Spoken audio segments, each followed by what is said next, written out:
और युवा मुख्यमंत्री श्रीमान पुष्कर सिंह धामी, सरकार के मंत्रीगण, विभिन्न देशों के प्रतिनिधिगण, उद्योग जगत के महानुभाव, देवी और सज्जनों, देवभूमि उत्तराखंड में आकर मन धन्य हो जाता है।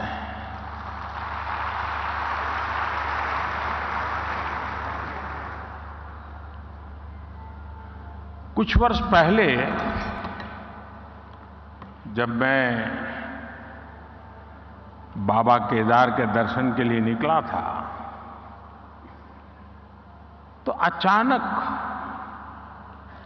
मेरे मुंह से निकला था कि 21वीं सदी का ये तीसरा दशक उत्तराखंड का दशक है।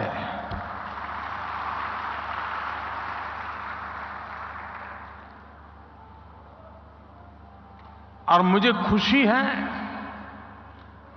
कि अपने उस कथन को मैं लगातार चरितार्थ होते हुए देख रहा हूं।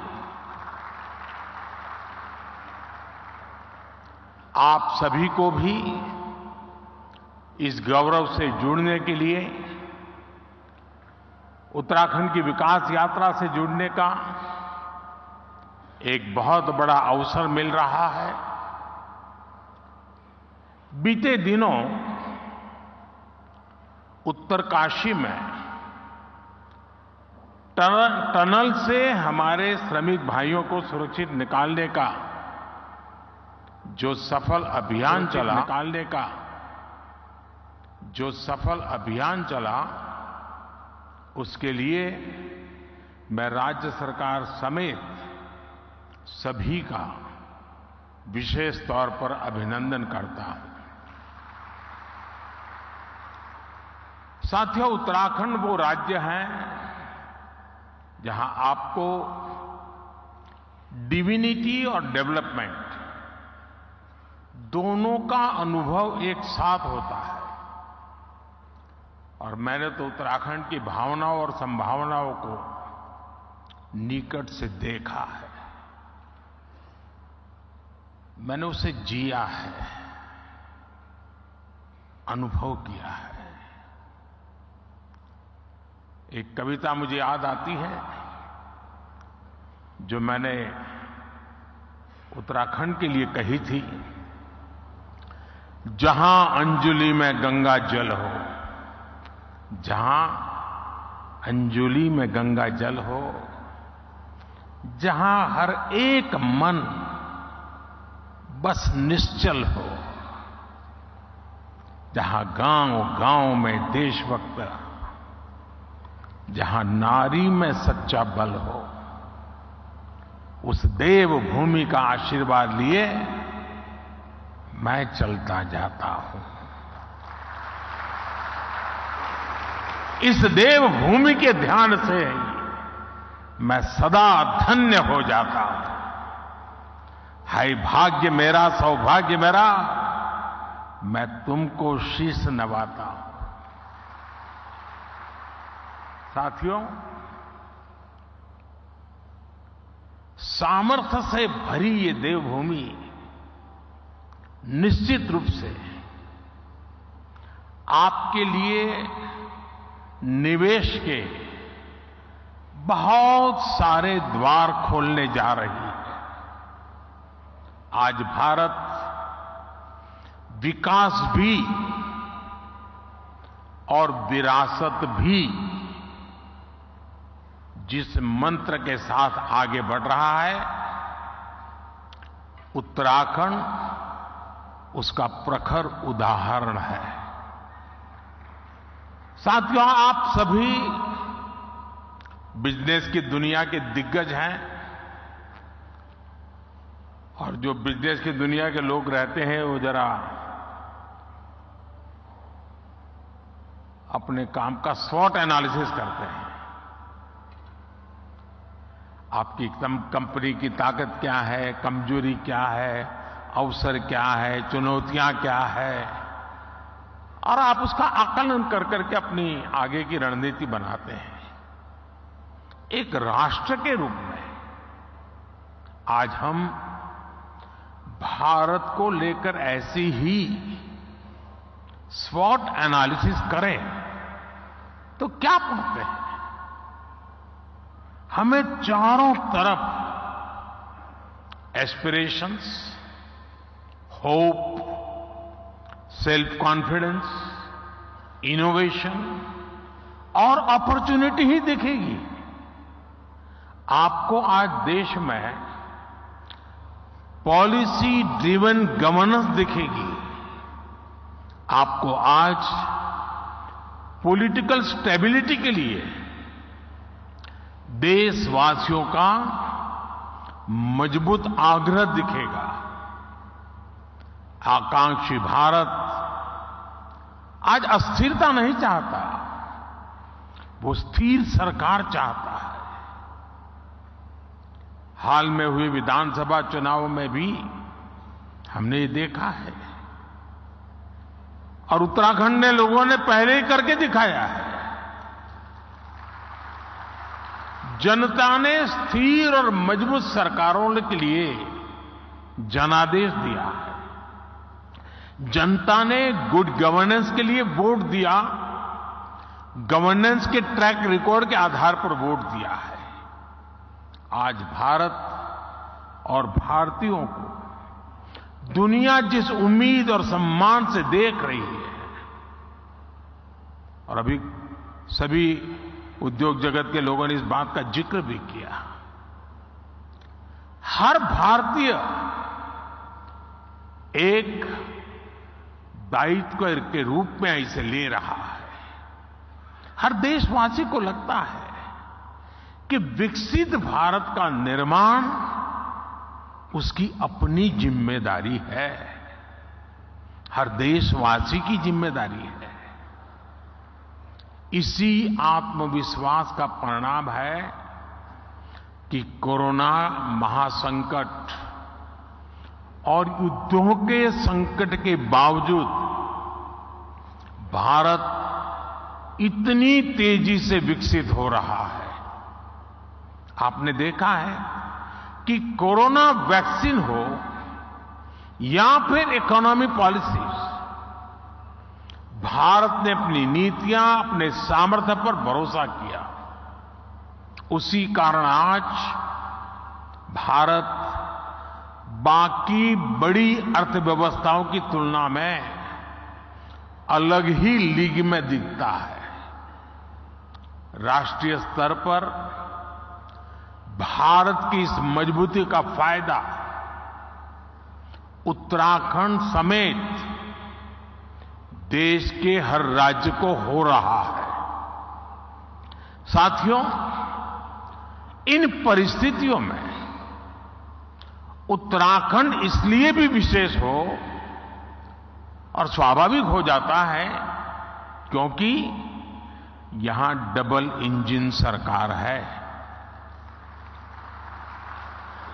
उत्तराखंड में डबल इंजन सरकार के डबल प्रयास चारों तरफ दिख रहा है। राज्य सरकार अपनी तरफ से जमीनी सच्चाई को समझते हुए यहां तेजी से काम कर रही है। इसके अलावा भारत सरकार की योजनाओं को, हमारे विजन को भी यहां की सरकार उतनी ही तेजी से जमीन पर उतारती है। आप देखिए, आज भारत सरकार 21वीं सदी के आधुनिक कनेक्टिविटी के इंफ्रास्ट्रक्चर पर उत्तराखंड में अभूतपूर्व इन्वेस्टमेंट कर रही है। केंद्र सरकार के इन प्रयासों के बीच राज्य सरकार भी छोटे शहरों और गांव कस्बों को जोड़ने के लिए पूरी शक्ति से काम कर रही है। आज उत्तराखंड में गांव की सड़कें हो या फिर चार धाम महामार्ग, इन पर अभूतपूर्व गति से काम चल रहा है। वो दिन दूर नहीं जब दिल्ली देहरादून एक्सप्रेसवे से दिल्ली और देहरादून की दूरी 2.5 घंटे होने वाली है। देहरादून और पंतनगर के एयरपोर्ट के विस्तार से एयर कनेक्टिविटी सशक्त होगी। यहां की सरकार हेली टैक्सी सेवाओं को राज्य के भीतर विस्तार दे रही है। ऋषिकेश, कर्णप्रयाग, ये रेल लाइन से यहां की रेल कनेक्टिविटी सशक्त होने वाली है। आधुनिक कनेक्टिविटी जीवन तो आसान बना ही रही है, ये बिजनेस को भी आसान बना रही है। इससे खेती हो या फिर टूरिज्म, हर सेक्टर के लिए नई संभावनाएं खुल रही हैं। लॉजिस्टिक्स हो, स्टोरेज हो, टूर ट्रैवल और हॉस्पिटैलिटी हो, इसके लिए यहां नए रास्ते बन रहे हैं। और ये हर नया रास्ता हर इन्वेस्टर के लिए एक गोल्डन अपॉर्चुनिटी लेकर आया है। साथियों, पहले की सरकारों की अप्रोच थी कि जो इलाके सीमा पर है उन्हें ऐसा रखा जाए कि एक्सेस कम से कम हो। डबल इंजन सरकार ने इस सोच को भी बदला है। हम सीमावर्ती गांवों को लास्ट विलेज नहीं बल्कि देश के फर्स्ट विलेज के रूप में विकसित करने में जुटे हैं। हमने एस्पिरेशनल डिस्ट्रिक्ट प्रोग्राम चलाया, अब एस्पिरेशनल ब्लॉक प्रोग्राम चला रहे हैं। ऐसे गांव, ऐसे क्षेत्र जो विकास के हर पहलू में पीछे थे, उन्हें आगे लाया जा रहा है। यानी हर इन्वेस्टर के लिए उत्तराखंड में बहुत सारा ऐसा अनटैप पोटेंशियल है जिसका आप ज्यादा से ज्यादा लाभ उठा सकते हैं। साथियों, डबल इंजन सरकार की प्राथमिकताओं का उत्तराखंड को कैसे डबल फायदा मिल रहा है, इसका एक उदाहरण टूरिज्म सेक्टर भी है। आज भारत को देखने के लिए भारतीयों और विदेशियों दोनों में अभूतपूर्व उत्साह देखने को मिल रहा है। हम पूरे देश में थीम बेस्ड टूरिज्म सर्किट तैयार कर रहे हैं। कोशिश ये है कि भारत के नेचर और हेरिटेज दोनों से ही दुनिया को परिचित कराया जाए। इस अभियान में उत्तराखंड टूरिज्म का एक सशक्त ब्रांड बनकर उभरने वाला है। यहां नेचर, कल्चर, हेरिटेज सब कुछ है। यहां योग, आयुर्वेद, तीर्थ, एडवेंचर स्पोर्ट्स, हर प्रकार की संभावनाएं हैं। इन्हीं संभावनाओं को एक्सप्लोर करना और उन्हें अवसरों में बदलना, ये आप जैसे साथियों की प्राथमिकता जरूर होनी चाहिए। और मैं तो एक और बात कहूंगा, शायद यहां जो लोग आए हैं उनको अच्छा लगे बुरा लगे, लेकिन यहां कुछ लोग ऐसे हैं कि जिनके माध्यम से उन तक तो मुझे बात पहुंचानी है, लेकिन उनके माध्यम से उन तक भी पहुंचानी है जो यहां नहीं है। खास करके देश के धन्ना सेठों को मैं कहना चाहता हूं, अमीर लोगों को कहना चाहता हूं, मिलियनर बिलियनर से कहना चाहता हूं। हमारे यहां माना जाता है, कहा जाता है जो शादी होती है ना, वो जोड़े ईश्वर बनाता है, ईश्वर तय करता है जोड़ा। मैं समझ नहीं पा रहा हूं, जोड़े जब ईश्वर बना रहा है तो जोड़ा अपने जीवन की यात्रा उस ईश्वर के चरणों में आने के बजाय विदेश में जाकर के क्यों करता है?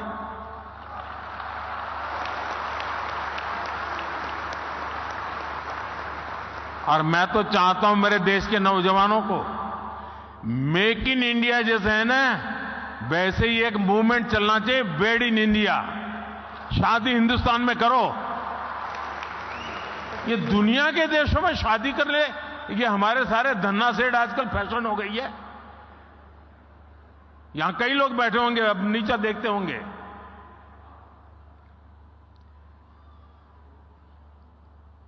और मैं तो चाहूंगा आप कुछ इन्वेस्टमेंट कर पाओ न कर पाओ छोड़ो, हो सकता है सब लोग न करें, कम से कम आने वाले 5 साल में आपके परिवार की एक डेस्टिनेशन शादी उत्तराखंड में करिए।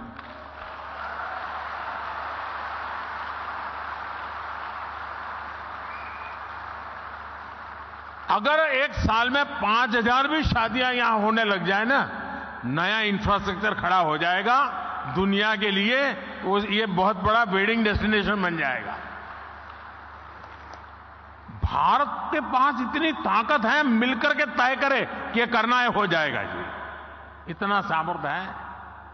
साथियों, बदलते हुए समय में आज भारत में भी परिवर्तन की एक तेज हवा चल रही है। बीते 10 वर्षों में एक आकांक्षी भारत का निर्माण हुआ है। देश की एक बहुत बड़ी आबादी थी जो अभाव में थी, वंचित थी, वो असुविधाओं से जुड़ी है। अब वो उन सारी मुसीबतों से निकल करके सुविधाओं के साथ जुड़ रही है, नए अवसरों से जुड़ रही है। सरकार की कल्याणकारी योजनाओं की वजह से 5 साल में 13.5 करोड़ से ज्यादा लोग गरीबी से बाहर आए हैं। इन करोड़ों लोगों ने अर्थव्यवस्था को एक नई गति दी है। आज भारत के भीतर कंजम्पशन बेस्ड इकोनॉमी तेजी से आगे बढ़ रही है। एक तरफ आज न्यू मिडिल क्लास है जो गरीबी से बाहर निकल चुका है, जो नया नया गरीबी से बाहर निकला है वो अपने जरूरतों पर ज्यादा खर्च करने लगा है। दूसरी तरफ मिडिल क्लास है जो अपनी आकांक्षाओं की पूर्ति पर, अपनी पसंद की चीजों पर भी ज्यादा खर्च कर रहा है। इसलिए हमें भारत के मिडिल क्लास की पोटेंशियल को समझना होगा। उत्तराखंड में समाज की ये शक्ति भी आपके लिए बहुत बड़ा मार्केट तैयार कर रही है। साथियों, मैं आज उत्तराखंड सरकार को house of Himalaya brand launch करने के लिए बहुत बहुत बधाई देता हूं। ये उत्तराखंड के लोकल उत्पादों को विदेशी बाजारों में स्थापित करने के लिए बहुत अभिनव प्रयास है। ये हमारी वोकल फॉर लोकल और लोकल फॉर ग्लोबल की अवधारणा को और मजबूत करता है। इससे उत्तराखंड के स्थानीय उत्पादों को विदेशी बाजारों में पहचान मिलेगी, नया स्थान मिलेगा। भारत के तो हर जिले, हर ब्लॉक में ऐसे प्रोडक्ट हैं जो लोकल हैं लेकिन उनमें ग्लोबल बनने की संभावनाएं हैं। मैं अक्सर देखता हूं कि विदेशों में कई बार मिट्टी के बर्तन को भी बहुत स्पेशल बनाकर प्रस्तुत किया जाता है। ये मिट्टी के बर्तन वहां बहुत महंगे दामों में मिलते हैं। भारत में तो हमारा विश्वकर्मा साथी ऐसे अनेक बेहतरीन प्रोडक्ट्स पारंपरिक रूप से बनाते हैं। हमें स्थानीय उत्पादों के लिए इस तरह के महत्व को भी समझना होगा और इनके लिए ग्लोबल मार्केट को एक्सप्लोर करना होगा। और इसलिए ये जो हाउस ऑफ हिमालय ब्रांड आप लेके आए हैं, उसे मुझे एक व्यक्तिगत रूप से आनंद का विषय है मेरे लिए। यहां बहुत कम लोग होंगे जिनको शायद मेरे एक संकल्प के विषय में पता होगा, क्योंकि ये संकल्प कुछ ऐसे मेरे होते हैं उसमें आपको सीधा बेनिफिट शायद न दिखता हो, लेकिन उसमें ताकत बहुत बड़ी है। मेरा एक संकल्प है, आने वाले कुछ समय में मैं इस देश में 2 करोड़ ग्रामीण महिलाओं को 2 करोड़ ग्रामीण महिलाओं को लखपति बनाने के लिए मैंने लखपति दीदी अभियान चलाया है। 2 करोड़ लखपति दीदी बनाना हो सकता है कठिन काम होगा, लेकिन मैंने मन में संकल्प बना लिया है। ये हाउस ऑफ हिमालय जो ब्रांड बनती है ना, तो मेरा जो 2 करोड़ लखपति दीदा ने बनाने का काम है ना, वो तेजी से इसमें बढ़ जाएगा। और इसलिए भी मैं धन्यवाद करता हूं। साथियों, आप भी एक बिजनेस के रूप में यहां के अलग अलग जिलों में ऐसे प्रोडक्ट्स की पहचान करें। हमारी बहनों के सेल्फ हेल्प ग्रुप्स हो, एफपीओज हो, उनके साथ मिलकर नई संभावनाओं को तलाश करें। ये लोकल को ग्लोबल बनाने के लिए एक अद्भुत पार्टनरशिप हो सकती है। साथियों, इस बार लाल किले से मैंने कहा है कि विकसित भारत के निर्माण के लिए नेशनल कैरेक्टर, राष्ट्रीय चरित्र को सशक्त करना होगा। हम जो भी करें वो विश्व में श्रेष्ठ हो। हमारे स्टैंडर्ड दुनिया फॉलो करे। हमारी manufacturing zero effect, zero defect के सिद्धांत पर हो। एक्सपोर्ट ओरिएंटेड मैन्युफैक्चरिंग कैसे बढ़े, हमें अब इस पर फोकस करना है। केंद्र सरकार ने पीएलआई जैसा एक महत्वाकांक्षी अभियान चलाया है। इसमें क्रिटिकल सेक्टर्स के लिए एक इकोसिस्टम बनाने का संकल्प स्पष्ट दिखता है। इसमें आप जैसे साथियों की भी बहुत बड़ी भूमिका है। ये लोकल सप्लाई चेन को, हमारे एमएसएमईज को मजबूत करने का समय है, उस पर निवेश करने का समय है। हमें भारत में ऐसी सप्लाई चेन विकसित करनी है कि हम दूसरे देशों पर कम से कम निर्भर हो। हमें उस पुरानी मानसिकता से भी बाहर आना है कि फलां जगह कोई चीज कम कीमत में उपलब्ध है तो वहीं से इंपोर्ट कर दो। इसका बहुत बड़ा नुकसान हमने झेला है। आप सभी उद्यमियों को भारत में ही कैपेसिटी बिल्डिंग पर भी उतना ही जोर देना चाहिए। जितना फोकस हमें एक्सपोर्ट को बढ़ाने पर करना है, उतना ही अधिक बल इंपोर्ट को घटाने पर भी देना है। हम 15 लाख करोड़ रुपए का पेट्रोलियम प्रोडक्ट हर साल इंपोर्ट करते हैं।